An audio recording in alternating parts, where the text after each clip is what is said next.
Baik, bismillahirrahmanirrahim. Assalamualaikum warahmatullahi wabarakatuh. Yang saya hormati, Bapak dosen pengampu mata kuliah Manajemen Sumber Daya Manusia Sektor Publik, Bapak Profesor Dr. Aldri Trinaldi, SH, MHum, PhD, dan juga Ibu Sinta Westika Putri, MAP.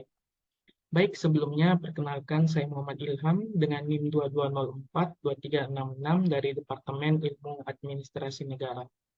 Baik, pada kesempatan kali ini, saya sedikit membahas terkait mata kuliah Manajemen Sumber Daya Manusia Sektor Publik yang berfokus pada 4 subbab.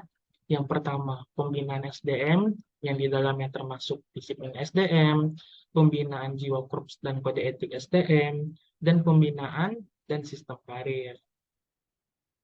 Baik, pada subbab pertama, yaitu kita masuk pada bagian pembinaan sumber daya manusia. Pembinaan sumber daya manusia. Pembinaan sumber daya manusia merupakan usaha untuk meningkatkan keterampilan teknis, teoritis, konseptual, dan moral karyawan sesuai dengan kebutuhan perusahaan. Hal ini penting karena tenaga kerja yang terlatih dengan baik dan memiliki beragam keterampilan sangat penting bagi kelangsungan organisasi. Metode pembinaan sumber daya manusia meliputi pelatihan, pengembangan karir, dan pengawasan. Pembinaan SDM juga melibatkan proses peningkatan kemampuan kerja karyawan, baik secara pengetahuan, keterampilan, maupun perilaku untuk meningkatkan kinerja dan memberikan keuntungan bagi organisasi.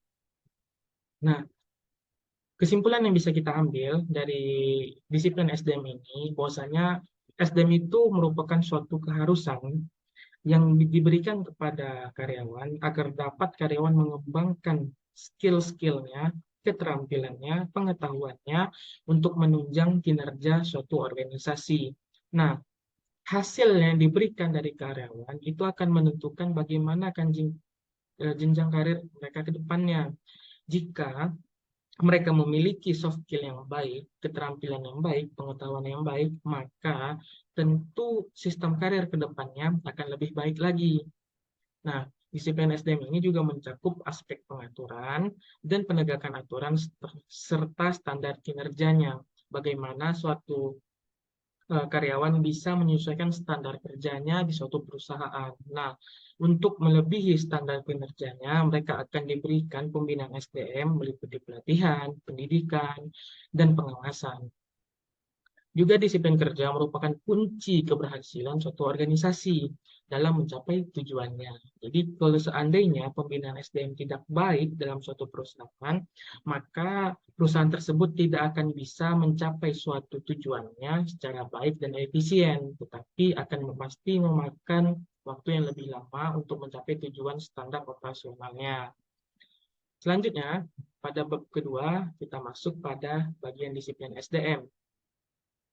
Disiplin SDM, saya mengambil dua pendapat filsuf, yang pertama Martoyo dan Hasibuan. Martoyo mengungkapkan atau memaparkan bahwasannya disiplin itu bukan hanya sesuatu tingkah laku yang ada di suatu perusahaan, tapi juga bagaimana suatu karyawan masuk ke kantor apakah lambat ataukah sesuai standar yang telah ditentukan. Karena kebanyakan sekarang pegawai ataupun karyawan itu banyak masuk ke kantor itu dalam tanda kutipnya sering terlambat dan pulang lebih dahulu. Untuk itu, Martoyo memaparkan bahwasanya disiplin merupakan suatu sikap, tingkah laku, dan perbuatan yang sesuai dengan peraturan perusahaan, baik yang tertulis maupun yang tidak tertulis. Peraturan tersebut termasuk absensi, lambat masuk, serta cepat pulangnya pegawai. Jadi, hal tersebut merupakan suatu sikap indisipliner karyawan yang perlu disikapi dengan baik oleh pihak atasan. Secara etimologi, kata disiplin berasal dari bahasa Latin yaitu disiplin, yang berarti latihan atau pendidikan kesopanan dan kerohanian serta pengembangan tabiat. Yang kedua, menurut Hasibuan 2010, beliau memaparkan bahwasanya kedisiplinan adalah kesadaran dan kesediaan seseorang yang mentaati semua peraturan perusahaan dan norma-norma sosial yang berlaku. Sedangkan kesadaran adalah sikap seseorang yang secara sukarela mentaati semua peraturan dan sikap sadar akan tugas dan tanggung jawabnya. Nah, jadi dari hasibuan yang disampaikan bahwasanya kedisiplinan itu adalah kesadaran karyawan untuk menaati seluruh peraturan perusahaan. Dalam tanda kutip tidak adanya unsur paksaan.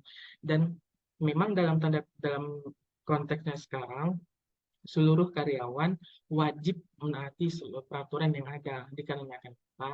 Karena di akhir-akhir sekarang ini masih banyak karyawan yang melanggar aturan yang telah ditentukan suatu perusahaan.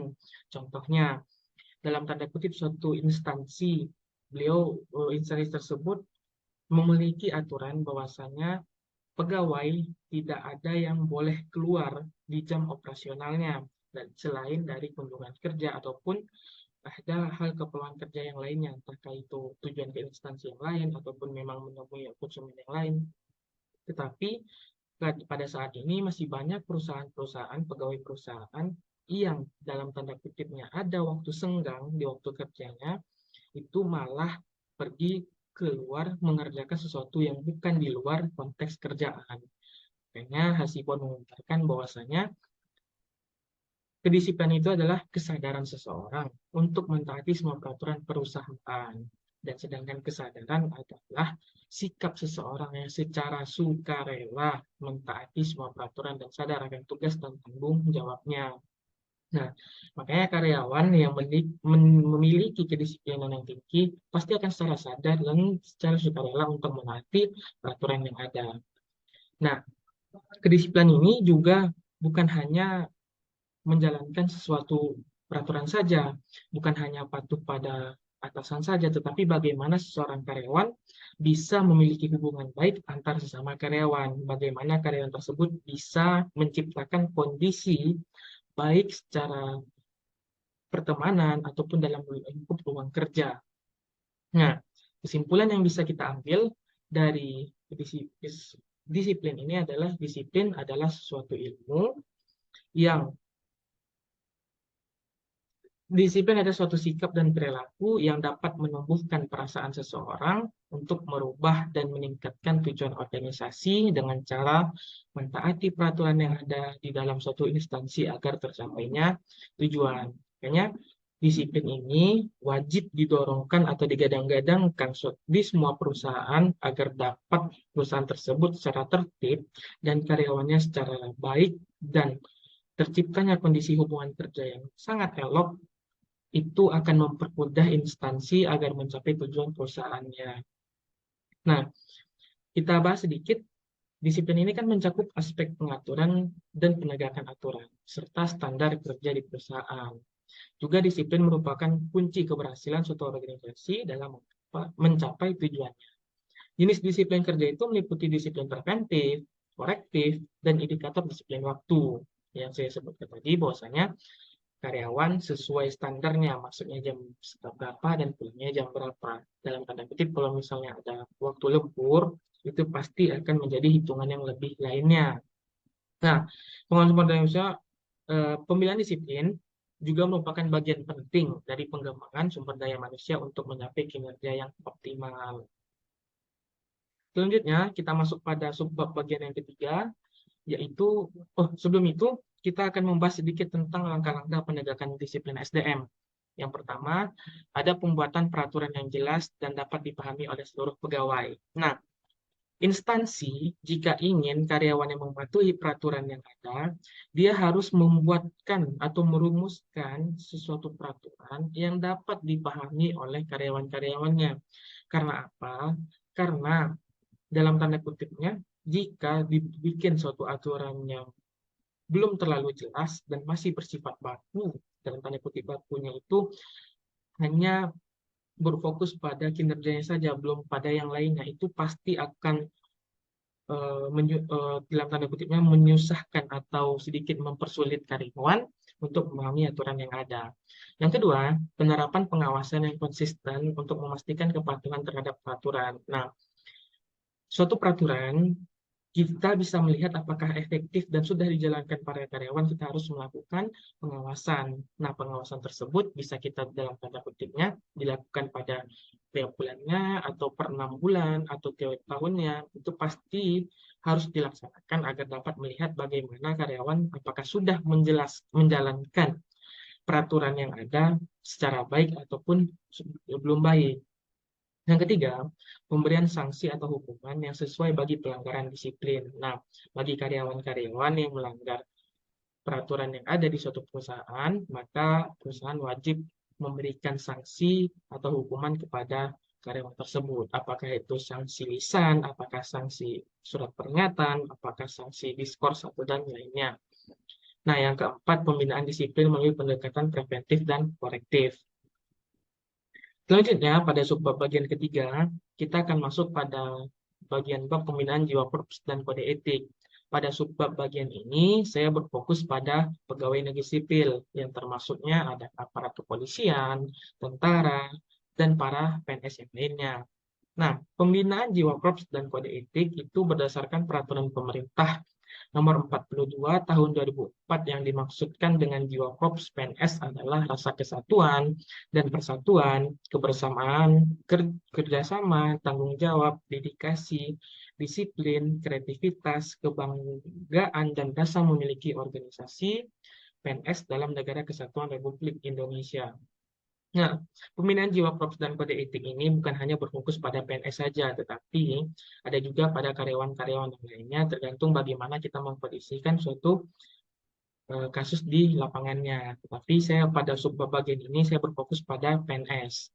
Nah, pembinaan jiwa korps dan PNS dimaksudkan untuk meningkatkan perjuangan, pengabdian, kesetiaan, dan ketaatan PNS kepada negara kesatuan dan pemerintah Republik Indonesia berdasarkan Pancasila dan Undang-Undang Dasar 1945. Nah, pada subbab bagian ini menjelaskan bahwasannya pembinaan jiwa korps ini yaitu menjadikan seseorang karyawan atau menjadikan seseorang pegawai untuk bisa memiliki rasa persatuan, kesatuan, tanggung jawab, dedikasi, dan kebanggaan, serta rasa memiliki organisasi PNS. Dalam tanda kutipnya, menciptakan sesuatu karyawan, bagaimana dia bisa menimbulkan rasa kesatuan yang ada di dalam dirinya, dan bisa memiliki tanggung jawab dan dedikasi, serta memiliki rasa kebanggaan bergabung di organisasi PNS. Nah, untuk itu, jiwa korps ini ditanamkan kepada diri karyawan agar dapat memiliki rasa bangga serta bahagia bekerja di suatu instansi. Nah,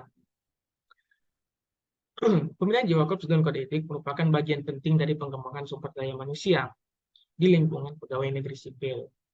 Pembinaan jiwa korps bertujuan untuk menumbuhkan semangat, kesadaran, wawasan kebangsaan PNS agar dapat menjaga persatuan dan kesatuan bangsa dalam negara kesatuan Republik Indonesia. Jadi, seseorang yang menanamkan jiwa korps di dalam dirinya itu pasti tidak akan membuat sesuatu kerusuhan, diakibatkan dia menciptakan suasana ketimpangan sosial, beranggapan dia yang paling baik daripada orang-orang yang tidak sama kerja dengan dia, itu tidak boleh. Dan pembinaan jiwa korps ini itulah yang memberikan bahwasannya dia bangga memiliki kerjanya, tetapi tidak menyombongkan kinerjanya. Dia dari memiliki jiwa korps itu dia bisa memberikan dedikasi ataupun kerjasama kepada rekan-rekan yang lainnya, tidak memiliki kesombongan pada orang-orang lainnya. Nah, selanjutnya kita masuk pada subbab kode etik, ruang lingkupnya dulu. Ruang lingkup pembinaan jiwa korps ini yaitu peningkatan etos kerja dalam rangka mendukung produk kerja dan profesionalitas PNS. Etos kerja aparatur yang dimaksud adalah kegiatan atau upaya-upaya untuk menggali dan menerapkan nilai-nilai positif dalam organisasi atau instansi pemerintahan yang disepakati oleh para anggota PNS untuk meningkatkan produktivitas kerja. Nah, dimaksudkan di sini adalah etos kerja itu ya sesuatu karyawan melakukan kegiatan untuk mencari bagaimana menciptakan nilai-nilai positif dalam instansi maupun organisasi. Untuk apa? Untuk meningkatkan produktivitas kerjanya. Jadi para karyawan ini dia menciptakan sesuatu, mencari suatu inovasi untuk bisa menciptakan bagaimana dia bisa meningkatkan produktivitas kerjanya.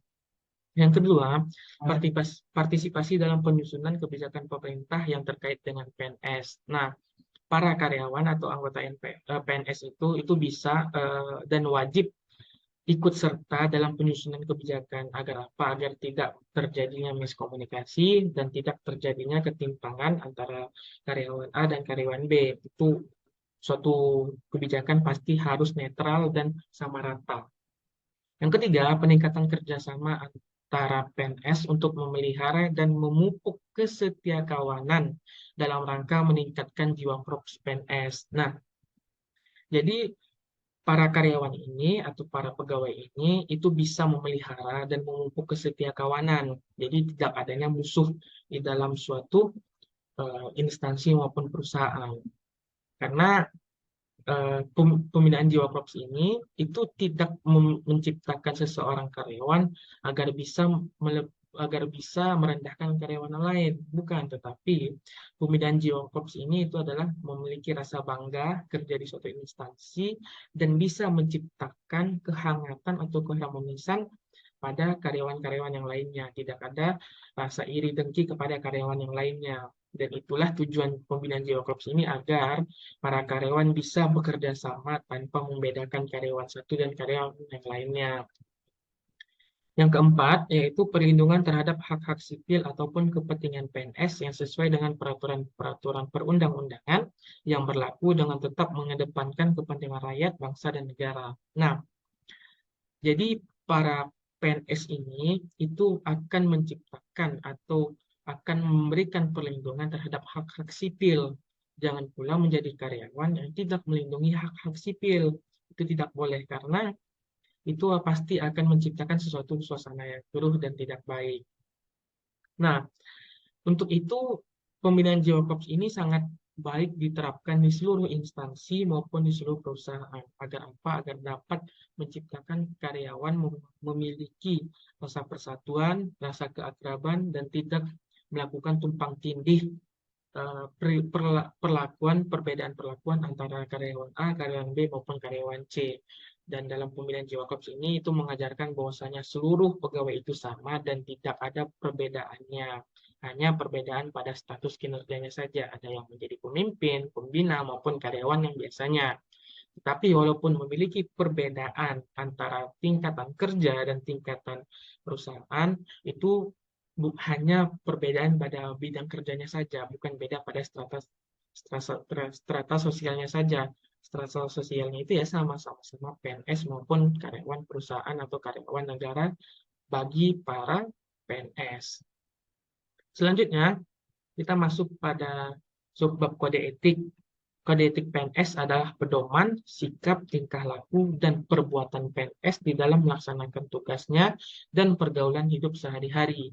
Dalam pelaksanaan tugas, kedinasan, dan kehidupan sehari-hari setiap PNS wajib bersikap dan berpedoman pada etika dalam bernegara, dalam penyelenggaraan pemerintahan, dalam berorganisasi, dalam bermasyarakat, serta terhadap diri sendiri dan sesama PNS sebagaimana yang diatur dalam PP nomor 42 tahun 2004 tentang pembinaan jiwa korps dan kode etik pegawai negeri sipil. Nah, pada subbab kode etik ini itu mengajarkan atau memberikan aturan kepada PNS maupun karyawan yang lainnya agar bisa menciptakan suasana harmonis kepada kawan-kawan yang lainnya, tidak membedakan pergaulan antara karyawan di kantornya dan karyawan di lingkungan rumahnya, tidak, tetapi menciptakan bagaimana PNS ini bisa akrab di dunia kantor, tapi bisa juga akrab di lingkungan masyarakat. Agar apa? Agar menciptakan kondisi suatu kewilayahan atau kondisi sosial yang baik dan tidak memiliki permasalahan yang ada di suatu lingkungannya. Nah, kode etik PNS ini itu bertujuan untuk menumbuhkan semangat, kesadaran, dan wawasan bagi para karyawan. Nah, kode etik instansi dan profesi itu biasanya memiliki karakteristik masing-masing instansi dan organisasi, namun tidak boleh bertentangan dengan kode etik yang diatur dalam peraturan pemerintah. Jadi,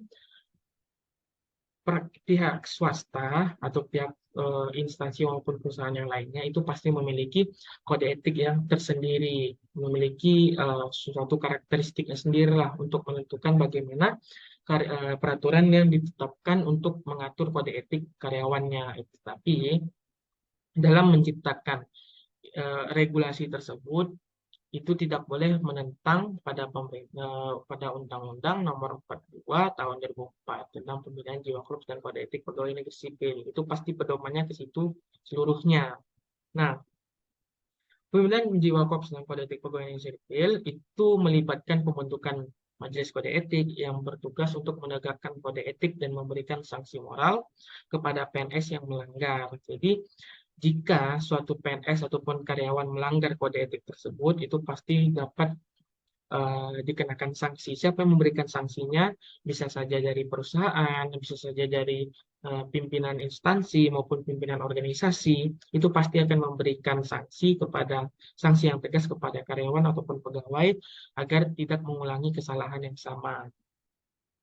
Selain itu, disiplin kerja juga merupakan aspek penting dalam pembinaan SDM untuk mencapai kinerja yang optimal. Jadi di dalam disiplin kerja itu juga masuk di dalamnya kode etik, habis itu jiwa korps dan yang lainnya itu pasti masuk di dalam disiplin kerja karena seluruh bab ini itu berfokus pada disiplin kerja. Selanjutnya, bab yang terakhir kita masuk pada pembinaan dan sistem karir. Pembinaan dan sistem karir itu merujuk pada pengembangan dan keterampilan individu di dalam sebuah organisasi. Jadi, pembinaan sistem karir itu bagaimana instansi memberikan peluang kepada karyawan untuk bisa menentukan bagaimana sistem karir ke depannya. Nah, ini melibatkan memberikan kesempatan pertumbuhan kepada karyawan, menentukan jalur karir, dan menerapkan promosi dan penghargaan berbasis kinerja untuk mendukung pengembangan profesional mereka. Jadi yang saya sebutkan di awal tadi bahwasanya pembinaan dan sistem karir ini itu diberikan suatu instansi maupun perusahaan agar dapat memberikan peluang kepada karyawan bagaimana dia bisa menentukan sistem karir ke depannya, dan bagaimana juga pemerintah perusahaan ataupun yang lainnya itu memberikan promosi dan peningkatan kinerja kepada karyawan. Jadi diberikanlah peluang kepada karyawan tersebut untuk bisa menaiki jabatan yang lainnya atau mendapatkan jabatan yang baru. Tetapi untuk mendapatkan itu semuanya itu pasti karyawan harus memiliki sistem kinerja dan kinerja yang baik. Tidak boleh karyawan yang kerjanya malas-malasan tetapi dapat menaiki pangkat menjadi suatu petinggi perusahaan, terkecuali ada yang jurusnya yaitu jurus orang dalam. Nah, pembinaan karir dan sistem karir merupakan bagian penting dari pengembangan sumber daya manusia. Pembinaan karir bertujuan untuk menciptakan peluang dan kesempatan bagi karyawan untuk memiliki jenjang jabatan yang lebih tinggi. Nah, sistem karir juga merupakan suatu sistem kepegawaian yang didasarkan pada kecakapan, masa kerja, kesetiaan, ketaatan, dan pengabdian, serta syarat-syarat objektif lainnya yang menentukan. Nah, jadi seseorang karyawan yang ingin menaiki jabatan yang lainnya itu pasti harus memiliki yang pertama kecakapannya dalam bekerja, apakah baik, apakah bagus kinerjanya dalam kinerja yang sebelumnya. Yang kedua, masa kerjanya. Apakah masa kerjanya sudah lumayan lama, apakah masih karyawan yang baru. Yang ketiga, kesetiaan dan ketaatan. Bagaimana karyawan tersebut memiliki kesetiaan dan ketaatan kepada instansi tersebut. Yang keempat, pengabdian dan syarat-syarat objektif yang lainnya. Itu tergantung bagaimana perusahaan ataupun instansi memberikan sesuatu kinerja kepada karyawan tersebut. Jadi bagi karyawan yang baik dan memiliki jiwa korps tadi, itu pasti akan menjalankan seluruh objek-objek syarat-syarat untuk dapat menaiki sistem karir yang ditentukan, apakah menjadi pimpinan dan segala macamnya. Nah, sistem pembinaan karir bagi PNS terdiri dari sistem. Ini pada bagian subbab PNS, itu nanti akan memiliki perencanaan karir dan manajemen karir. Itu nanti di penentuan kenaikan pangkat PNS itu nanti melalui dua tahap hal, yaitu sistem karir perencanaan karir dan manajemen karir itu pasti melingkupi dua hal tersebut.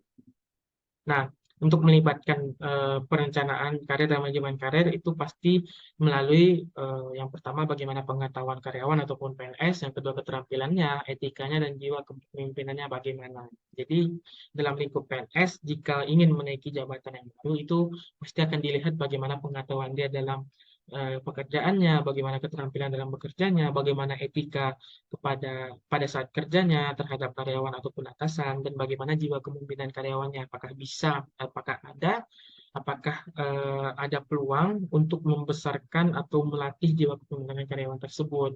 Tapi bagaimana jika karyawan tidak memiliki jiwa kepemimpinan karyawan, maka itu pasti akan mengendalakan atau akan menghalangi strategi ke depannya atau bagaimana sistem karir ke depannya.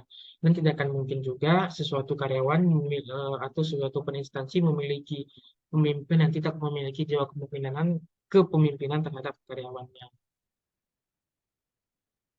Baik, itu saja yang bisa saya sampaikan. Lebih dan kurang mohon maaf.